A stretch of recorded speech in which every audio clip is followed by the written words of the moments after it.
I'm going to show one of my pillows that I did for Vogue pattern. So this is actually a pattern. I took pieces of silk, which I rubber stamped with a metallic paint, let it dry, and what I find is the paint keeps the fabric from raveling. So then I just cut rectangles and stitch them onto the fabric.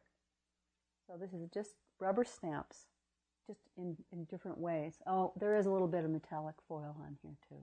Total rubber stamps, no silk screens at this point. So I would make a block and then kind of pick the area that was the most densely stamped. I cut many blocks and then kind of pick the ones I like the best. It's interesting, the paint will keep fabric from raveling, which opens up a whole world of possibilities. I like to come up with things that anyone could do.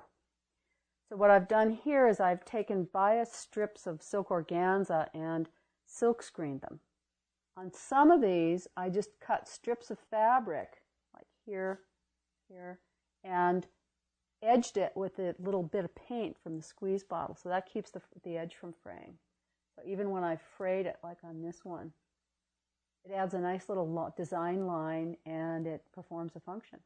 Yeah, I want to do a garment that uses this kind of funky three-dimensional effect sometime.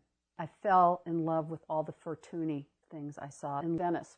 In fact, I tried my best. I would go get all dressed up and go into the Fortuni shops, because there still are some stores that sell the Fortuni kind of garments and accessories. I wanted to see how they did their silk screening on velvet. They were horrified with that. I would ask to speak to the boss, and it's like, there's no way they would let me do it. So I had to come home and figure out a way that I could be satisfied with doing it. So what this is I use real leaves and paint and an iron and press it, and you get this three-dimensional impression of a leaf. So here's another one. Here's another example of this. Destroys the leaf, but the fabric is really durable.